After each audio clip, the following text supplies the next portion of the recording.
प्रसिद्ध गजल और भजन गायक अनूप जलोटा ने हरिहरपुर के कजरी महोत्सव में हिस्सा लेते हुए प्रधानमंत्री नरेंद्र मोदी को देश के लिए वरदान बताया। उन्होंने कहा कि मोदी जी सिर्फ प्रधानमंत्री नहीं बल्कि एक अवतार पुरुष है, जिन्होंने देश के विकास में अभूतपूर्व योगदान दिया है।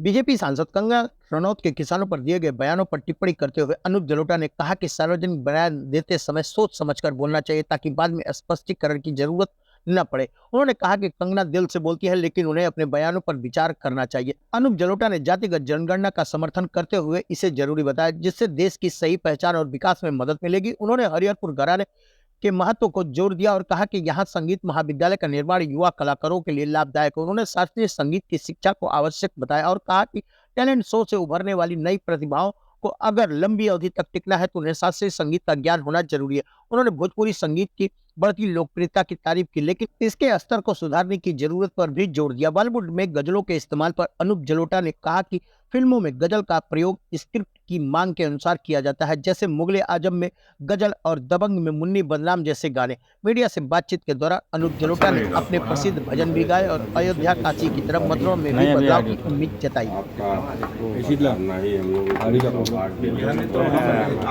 क्या कहेंगे? मेरे लिए सौभाग्य की बात है, क्योंकि हमारे देश के जो संगीत के प्रमुख घराने हैं उसमें हरिहर घराना, हरिहरपुर तो स्थान का नाम है, तो हरिहरपुर घराना एक बड़ा सम्मानीय नाम है। तो जब मुझे आमंत्रण मिला तो मुझे बहुत खुशी हुई इस बात की कि मैं यहाँ आ रहा हूँ। आजमगढ़ तो मैं कई बार आया हूँ पहले, और जब मैं आजमगढ़ आता हूँ तो शबाना आज़मी जी को फ़ोन कर देता हूँ कि मैं जा रहा हूँ आजमगढ़। वो बड़ी प्रसन्न हो जाती है। कल भी मैंने उनको फ़ोन करके बताया कि मैं जा रहा हूँ। जब कैफ़ी साहब थे तो मैं कैफ़ी साहब को बता देता था मैं जा रहा हूँ। तो आजमगढ़ का नाम कई लोगों ने रोशन किया है, उसमें कैफ़ी आज़मी साहब भी हैं, उसमें शबाना आज़मी है। तो आज जो गायन होगा वो मुझे विश्वास है कि लोग पसंद करेंगे, स्वीकार करेंगे। मैं कुछ अपने जो पसंद के भजन हैं शास्त्रीय संगीत से रागों में वो आपको सुनाऊंगा और सबका मनोरंजन करूंगा। तो हरिहरपुर में संगीत महाविद्यालय बन रहा है, तो नई जनरेशन के लिए, जो यंग जनरेशन निकलेगी, उसके लिए कितना लाभप्रद होगा ये? देखिए, हमारे उत्तर प्रदेश में शास्त्रीय संगीत को बहुत महत्व दिया जाता है। आप तो जानते हैं बनारस में लोग कितना सीखते हैं, लखनऊ में कितना सीखते हैं। लखनऊ में भातखंडे संगीत महाविद्यालय है, जो इस बार इस कार्यक्रम से जुड़े भी हुए हैं। वहाँ की वाइस चांसलर सीमा जी हमसे बहुत बात करती रहती हैं। तो मैं ये बताना चाहता हूँ कि शास्त्रीय संगीत का उत्तर प्रदेश में एक विशेष स्थान है, और हरिहरपुर में जो संगीत विद्यालय बन रहा है वो अवश्य सारे देश में लोकप्रिय होगा और दूर दूर से लोग वहाँ पर शास्त्रीय संगीत सीखने आएंगे। तो युवा सिंगरों के लिए सर क्या रहेगा? जो नए गायक हैं उनसे क्या प्रेरणा देना चाहेंगे, क्या कहना चाहेंगे? जो नए गायक हैं, ईश्वर ने सबको प्रतिभा दी है, सब बहुत अच्छा गा रहे हैं, लेकिन अपने गायन का अगर वो और आनंद लेना चाहते हैं तो वो शास्त्रीय संगीत सीखें। शास्त्रीय संगीत सीखने का ये अर्थ बिल्कुल नहीं है कि आपको शास्त्रीय संगीत ही गाना है। शास्त्रीय संगीत सीखने का अर्थ ये है कि आप जो कुछ भी गाएंगे आपको उसका आनंद आएगा, आप उसको समझ सकेंगे आप क्या कर रहे हैं। इसलिए प्रत्येक को जो भी संगीत क्षेत्र में है, चाहे वो वादन में है चाहे गायन में है, उसको शास्त्रीय संगीत सीखना ही चाहिए। उसका एक आनंद, इंजॉयमेंट वो स्वयं लेने लगेगा पहले से ज़्यादा। तो जिस प्रकार आज ये और क्या उसको कुछ बोलना चाहेंगे? अच्छी बात है। देखिए, पूरी गणना से देश की पूरी आकृति पता लगती है, देश की पूरी खबर। अब पहले आधार कार्ड कहाँ था? किसी को पता था कौन कौन है क्या है? आज कोई बंदा खड़ा है, आप तुरंत पता लगा सकते कौन है, उसको इधर आधार कार्ड देना है। पहले वो अपना नाम कुछ भी बता देता था, आज नहीं पता। ये हमारे जो मोदी जी आए हैं ना, ये वरदान है देश के लिए। ये कोई प्रधानमंत्री नहीं है, ये हैं अवतार पुरुष, जिन्होंने आके इस देश को उत्थान का बीड़ा उठाया हुआ है और वो चल रहा है। जितना इतना हुआ कभी नहीं हुआ था इतना काम। सर सांसद कंगना जी हैं, उन पर उन्होंने कहा कि किसान आंदोलन देश को पीछे ले जा रहा है, तो उसका तो कुछ। देखिए, कंगना जी जो हैं वो जो बोलती हैं, जो उनके मन में आता है वो बोलती हैं, उसके बाद उनको क्लैरिफिकेशन देना पड़ता है। वो जो बोला था हम जल्दी में बोल गए हैं, तो हर व्यक्ति को बोलने से पहले थोड़ा सा सोच लेना चाहिए, क्योंकि दोबारा क्यों बोलना पड़े, एक बार ही बोलना पड़े। जैसे हम एक गाना गा रहे हैं, एक बार में ठीक गाएंगे तो है, नहीं दोबारा ठीक ठाक करके गाना पड़ेगा। तो पहली बार में चाहते ठीक गाना, तो हर एक को जो बोलना है वो इस तरह बोले कि उसको बाद में उसको सुधार ना करना पड़े उसका। ठीक सर। ठीक। सांस्कृतिक कार्यक्रम में जो यूथ जनरेशन है वो उससे भी जो थोड़ा तो उनको जोड़ने के लिए भी संदेश देंगे। हाँ, यूथ जो जनरेशन है उनको भी मैं ये बताना चाहता हूँ कि सोनू निगम की अगर आप बात करें, वो शास्त्रीय संगीत सीखते हैं, वो बहुत अच्छा गाते हैं शास्त्रीय संगीत, सरगम तान आलाप सब बहुत बढ़िया लेते हैं। आप पापोन की बात करें, वो शास्त्रीय संगीत बहुत अच्छा गाते हैं। आप अंकित तिवारी की बात करें, वो तो ध्रुपद धमार गाते हैं। तो यदि आप शास्त्रीय संगीत सीख के आएंगे तो आप देर तक टिकेंगे। सोनू निगम से ज़्यादा कौन टिका है, क्योंकि वो शास्त्रीय संगीत का बैकग्राउंड को लेकर सरकार बढ़ावा दे रही, लोक संस्कृत लोक गायन। हाँ, नहीं लेकिन दोनों को सरकार तो बढ़ावा सबको ही दे रही है। सरकार की ओर से शास्त्रीय संगीत को भी बढ़ावा है, लोक संगीत को भी बढ़ावा है। लोक संगीत को इसलिए ज़्यादा बढ़ावा है कि हमारा देश 75% हमारे यहाँ की जो पॉपुलेशन है वो गांव में रहती है, और गांव में लोक संगीत ही होता है।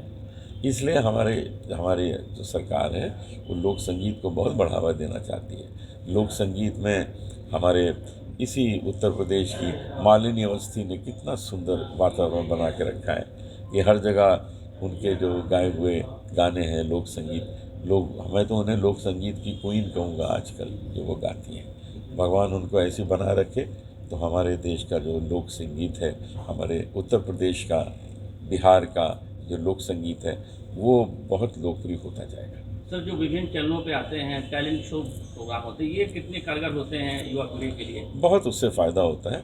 न जाने कितने सिंगर से वहाँ से आए हैं। आज अगर आप श्रेया घोषाल को देखें, वो भी तो वहीं से आई हैं। तो बहुत से सिंगर वहाँ से आए हैं, लेकिन वो फिर स्थापित तभी हो पाते हैं जब वो उसके बाद शास्त्रीय संगीत सीखते रहें, अभ्यास करते रहें। अगर अभ्यास नहीं करेंगे तो बस वो ख़त्म हो जाएंगे। जैसे आपको अगर हम पूछें कि पिछले साल इंडियन आइडल कौन था, तो आपको नहीं मालूम, क्योंकि उसने उसके बाद काम किया नहीं, अभ्यास नहीं किया। लेकिन अगर हम पूछें श्रेया घोषाल कौन है, तो आपको पता है, क्योंकि उसने मेहनत की, उसने अपना स्थान आज बना लिया बहुत अच्छा।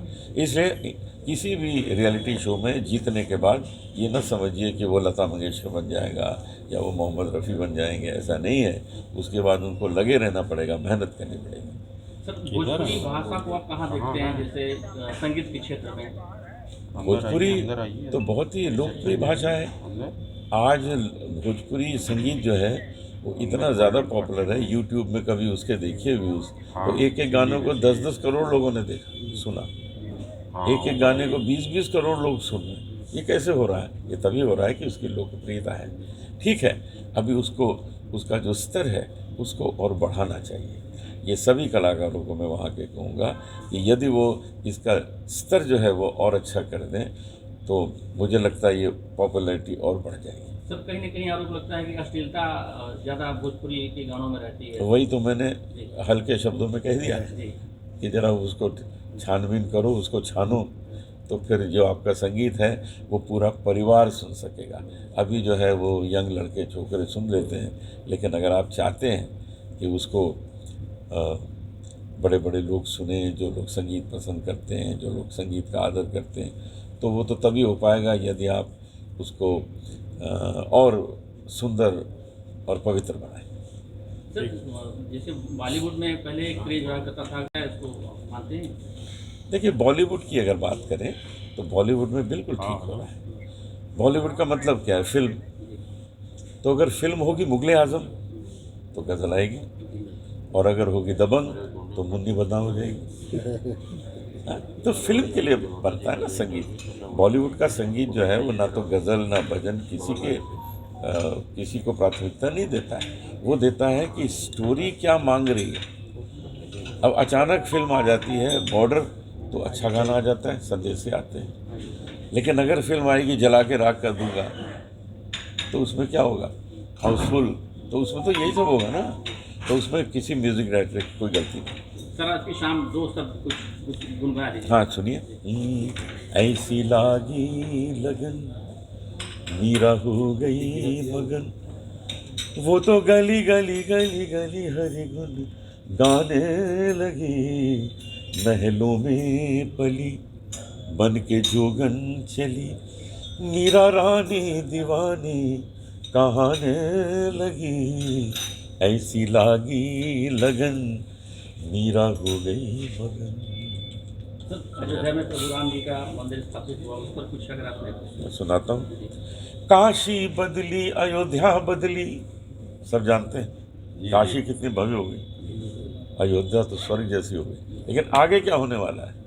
काशी बदली अयोध्या बदली, अब मथुरा की बारी है, अब मथुरा की बारी है, राम खड़े हैं लिए धनुष, अब बंसी बजने वाली है।